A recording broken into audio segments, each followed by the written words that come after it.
Suivez les séances de prière avec l'évangéliste Dr Mieuxan Niamké du ministère international Arche de l'Alliance dans sa salle de prière de guérison et de délivrance 6A à Ablogamé-Lomé dans le prolongement de la rue de l'Ocam au premier étage de l'immeuble de l'ancienne pharmacie Deogracias.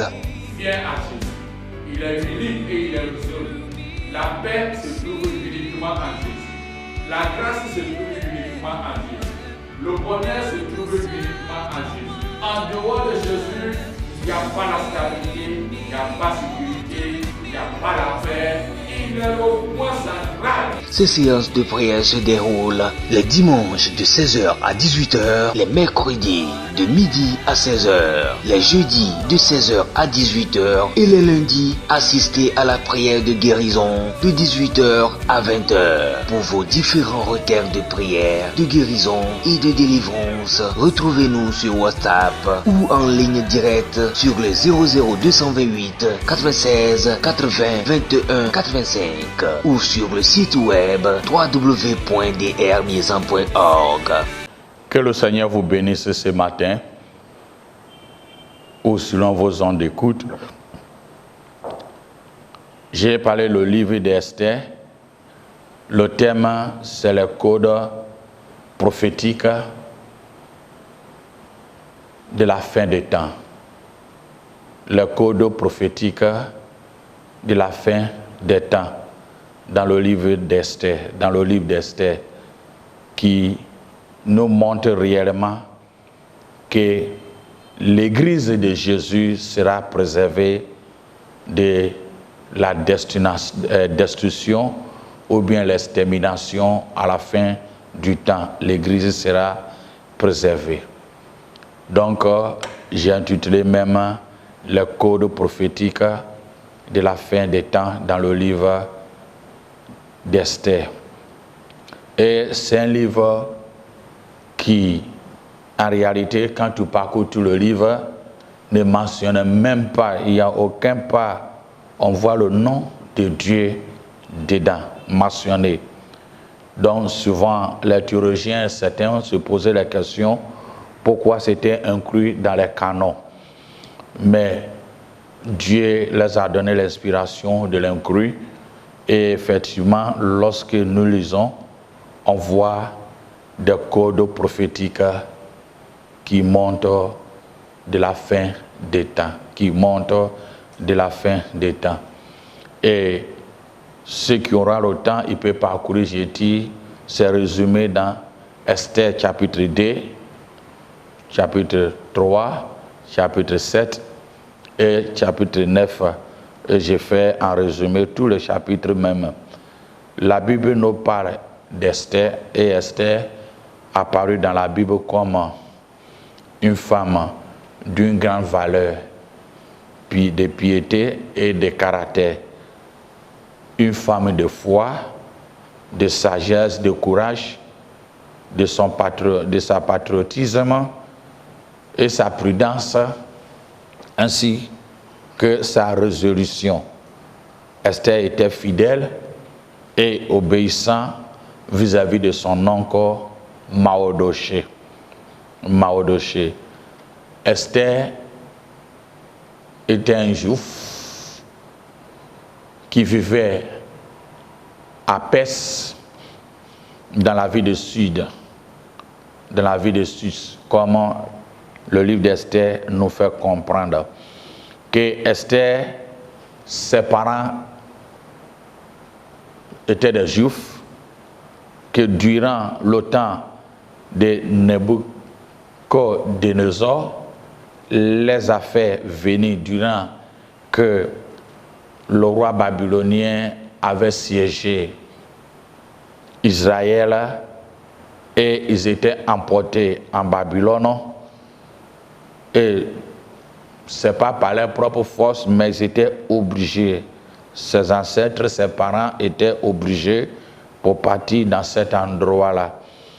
Et selon le récit de la Bible, nous montre que ses parents ne vivaient pas, donc elle était sur l'instruction de son oncle Mardochée.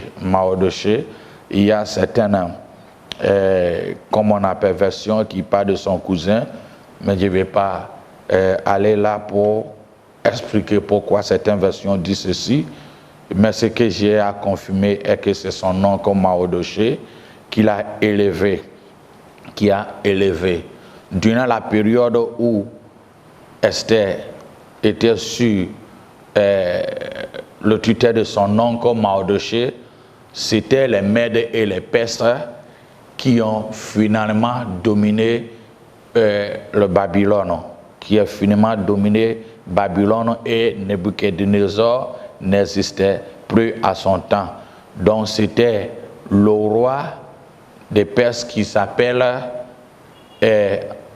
Azérus qui était là, ou Sexex en grec.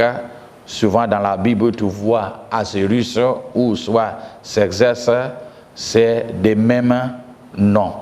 Donc Mardochée était un serviteur chez le roi, comme on appelle Azérus ou Sexex, et il était là-bas. Donc le roi a fait un festin, et de ce festin, il a voulu, durant un temps donné, 30 jours, il a voulu que sa femme Vasti ou Vachi, selon la prononciation de chacun, vient avec sa beauté pour présenter à sa congrégation, parce que le roi était ivre et c'était sa fierté, et montrait ses trésors et ses biens, comme souvent ça arrive en nos temps. Les gens, à un temps de jubilé, montrent les biens, montrent de ce que Dieu a fait pour eux. Donc, le roi Azérus ou Sexex a voulu que Vasti, la reine, vienne au banquet qu'il avait fait, le festival qu'il avait fait, le festin qu'il avait fait, et le roi et la reine avaient refusé de paraître devant les multitudes de personnes avec sa beauté. C'est à ce moment-là on voit le récit d'Esther. Donc le roi avait, et tous ses notables, ses protocoles étaient fâchés et ont voulu que le roi choisisse une autre femme pour remplacer Vasti, parce qu'il a déshonoré. À ce moment-là, ils ont donné qu'il faut qu'on trouve des femmes parmi dans la nation des Mèdes et Perses, dans le royaume, dans l'empire, pour présenter valablement Vasti. À ce moment, comme on peut dire dans nos jaguars, les misses qu'on organise dans nos pays différents à un certain temps donné. Donc, c'est à ce moment-là, Mardochée a fait présenter Esther. Mais son identité, il a dit à Esther de cacher son identité. Et cette identité était cachée réellement. Donc, durant la préparation, quand tu lis le livre d'Esther, la préparation pour permettre que tous ceux qui sont présentés paraître devant le roi prenaient un an compris. Il fallait des parfums, il fallait des pommades, il fallait certaines choses pour te rendre belle. Et durant tout le monde qui passait, Dieu accordait la faveur. La faveur était tombée sur Esther. Donc Esther était choisie. Parmi les nombreuses femmes qui étaient passées. Dieu ne fait rien pour rien. Comment Esther était choisie parmi la nation païenne étant juif. Personne n'a compris à cette histoire-là. Mais durant ces périodes-là, il y avait, comme on appelle, Mardochée qui travaillait, était un serviteur dans la maison du roi des Perses, était là. Et il y avait un gouverneur qu'on appelait Haman qui était en colère contre Mardochée. Il n'aimait pas Mardochée de tout et il voudrait que Mardochée soit tué ou mourir. Alors, il a fait signer un décret par le roi Ahasuérus pour que Mardochée meure ou le peuple d'Israël, les Juifs meurent parce que ces gens-là ne prosternaient pas devant le roi. Et il savait pertinemment que ce peuple ne va jamais prononcer devant le roi païen. Alors, le roi Haman avait fait signer ces décrets-là pour permettre que le peuple meure. Le peuple meurt. Le peuple meurt. C'est ici, on voit l'image à un plan pour exterminer le peuple d'Israël dans un pays étranger. L'objectif est que si le peuple Israël, les Juifs sont exterminés, à ce temps-là, je croyais bien que le Messie n'allait pas venir. Dieu a un plan. Dieu a un plan autant fixé par lui.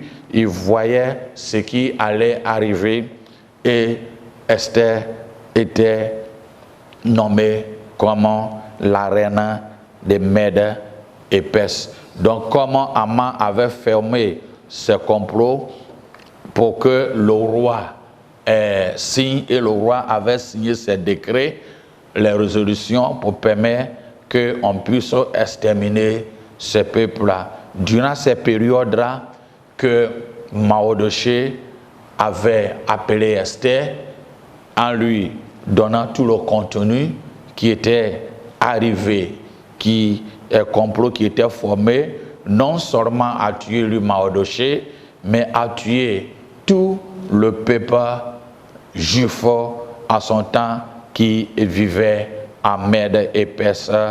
Donc, lorsque Mardochée a expliqué cette histoire de conspiration à Esther, Esther au début ne prenait pas tellement l'importance de cette histoire, mais Mardochée lui a fait comprendre que si tu refuses d'intervenir, Dieu lui-même interviendra pour son peuple à son temps là. Ce qui veut dire que s'il y a un acte, il y a un œuvre où tu es bien placé quelque part et tu n'uses pas ta grâce que Dieu t'a donnée pour faire quelque chose pour son Église, tu vois que Dieu choisira une autre personne pour faire placer. Souvent, si Esther était élue comme la reine à son temps, parce que Dieu a un calendrier, un objectif pour atteindre, pour utiliser Esther à faire, c'est pourquoi il avait choisi. Donc souvent, quand certaines personnes accèdent à un certain poste ministériel, ou bien à une société, ou bien un endroit précis, et pensaient peut-être étaient partis à l'école, ou bien intelligents, ou bien par-ci, par-là, mais si ce que Dieu vous a destiné à le faire, et vous ne le faites pas, il va vous déplacer, mais son œuvre sera fait. C'est de la même manière que Mardochée a expliqué à Esther. Mais Esther savait aussi que ce n'est pas aussi facile. Durant ce temps, le peuple d'Israël, les Juifs, ont fait des jeûnes et des prières, les requêtes en demandant au Seigneur d'intervenir, au Seigneur d'intervenir. Mais durant cette période où Esther devait se présenter, le roi, mais c'était difficile parce que on ne peut pas aller devant le roi tant que tu n'es pas invité. Tu peux même périr si le roi t'est même pas invité de venir à sa présence. Et d'ailleurs, c'est une femme encore. Donc, c'était une situation difficile qu'elle devait braver ce qui est interdit pour aller. Mais quand Dieu est avec toi, tout ce qui est interdit, tout ce qui est barricadé, Dieu ouvre les portes. Donc c'est ainsi que Esther a fait les démarches pour aller voir le roi Xerxès, pour aller le voir. Et la Bible nous dit, durant tous les résumés que je suis en train de le faire dans le livre d'Esther, dès le moment où le roi l'a vu, il rentrait, le roi l'a vu sur son balcon et il a appelé Esther de venir.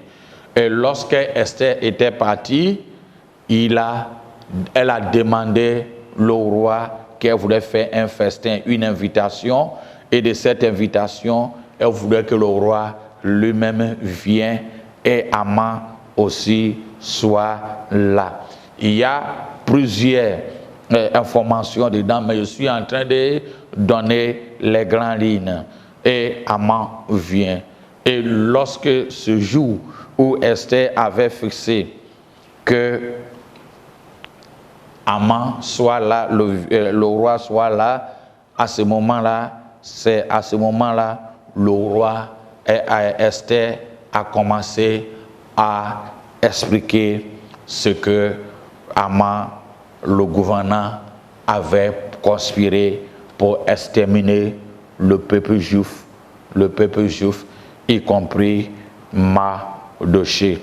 Ces récits contiennent de nombreuses couches prophétiques que je viens de vous donner, contient les couches prophétiques, le code prophétique de la fin des temps, qui assure que l'Église du Seigneur sera préservée. L'Église du Seigneur sera préservée. Tout d'abord, pourquoi j'ai dit il y a des couches prophétiques dans ces livres-là. D'abord, Israël était marié à Dieu, le roi. Comme Vasti était marié au roi de Perse. Cependant, Israël était devenu rebelle à coups raides et résistait au commandement de Dieu. Et ils se sont détournés de l'invitation spirituelle que Dieu les a donnée. Dieu les a donnés. Quand nous lisons Matthieu chapitre 22, verset 1 à 6, il dit ceci. Jésus, il parlait de la parabole des invités. Jésus les appela de nouveau au moyen des paraboles et il dit, il est un royaume des cieux comme un roi qui célèbre des noces à son fils. Et il envoya ses serviteurs convier les invités aux noces. Mais ceux-ci refusent de venir. Alors il envoie d'autres serviteurs pour insister à sa part auprès des invités. Portez-les ce message. J'ai préparé mon banquet.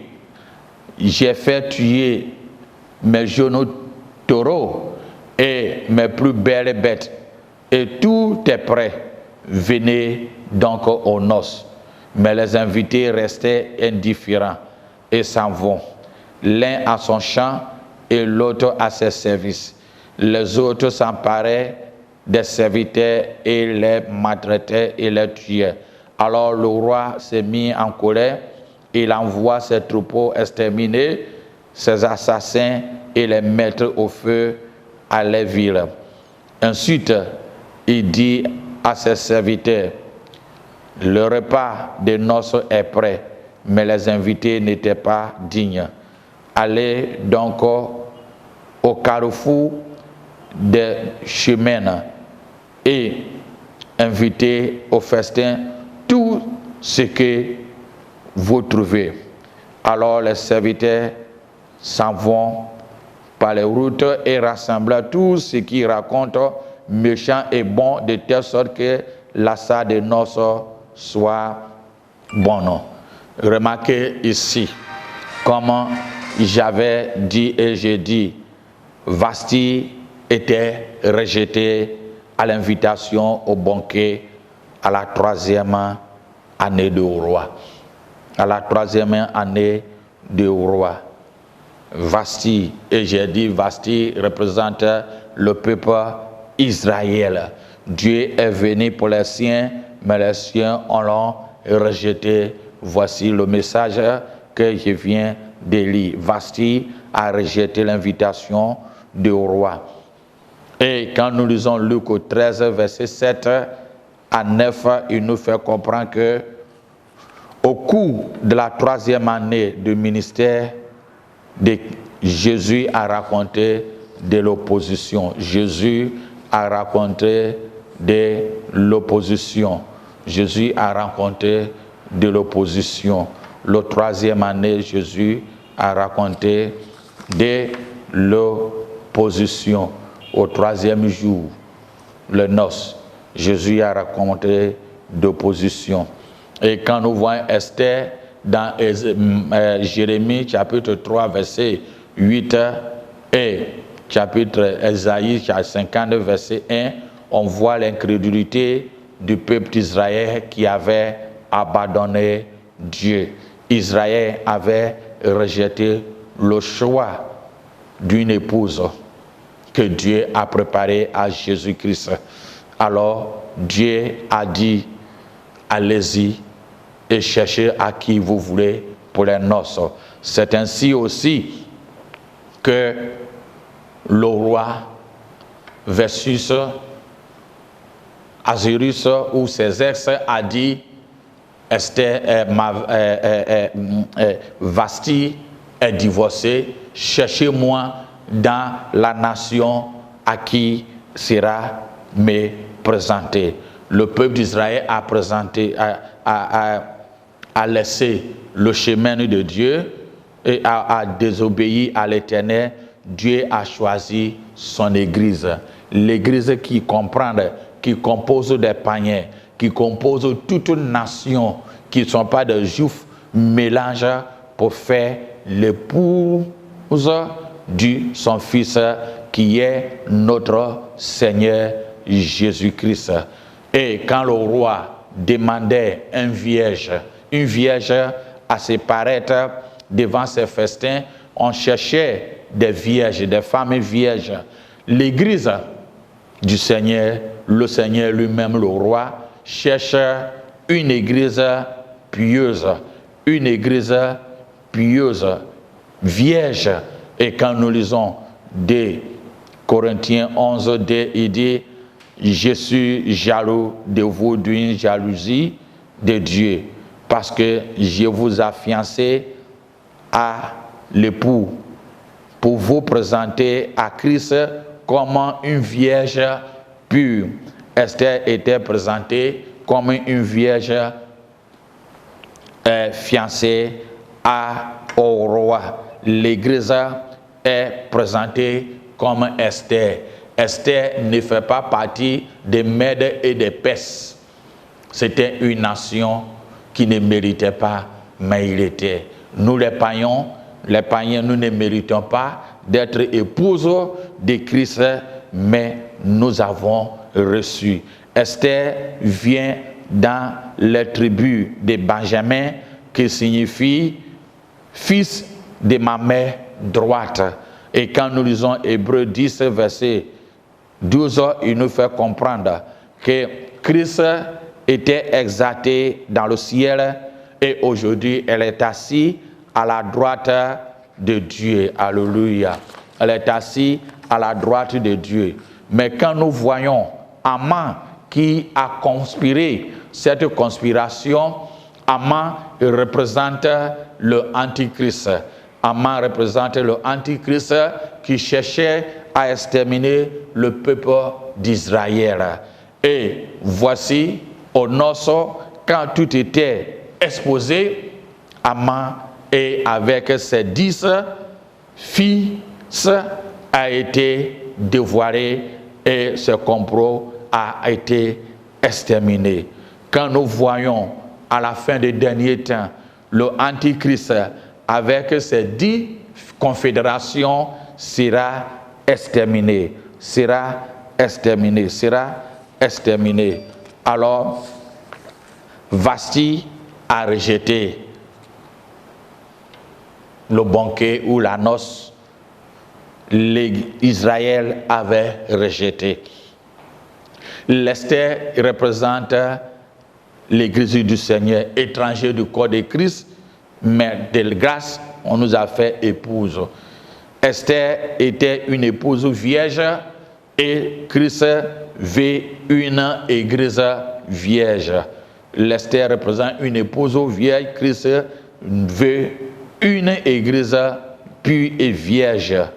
Benjamin est le fils droite qui signifie Christ est assis à le fils droite. Les antichrists préparent, mais il n'aura pas gain de cause. À le dernier moment, il y aura, comme 2 Thessaloniciens verset 2, 3 à 4 nous fait comprendre que l'iniquité sera accroître dans le dernier moment, dans le dernier jour. Mais ce qui est important, même quand bien même l'iniquité s'accroître dans les derniers jours, l'iniquité qui signifie sans foi, sans roi, qui rejette tous les attachements de Dieu et tous les nombres qui concernent Dieu. Bien-aimés, nous sommes à la fin du temps, mais nous devons comprendre que en toutes choses, nous serons victorieux. De la même manière où Esther était choisie, Christ nous a choisis comme son épouse, Mais il voudrait de la même manière Esther vierge, et puis de la même manière Christ veut de nous vierges et fidèles épouses pour lui.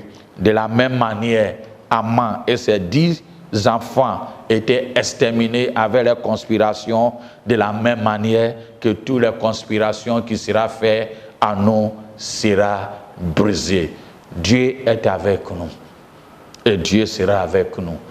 Et Dieu continuera avec nous. C'était une émission de l'évangéliste Dr Niezan Nyamke du ministère international Arche de l'Alliance dans sa salle de prière, de guérison et de délivrance 6A à Blogamé-Lomé dans le prolongement de la rue de l'Ocam au premier étage de l'immeuble de l'ancienne pharmacie Théogracias.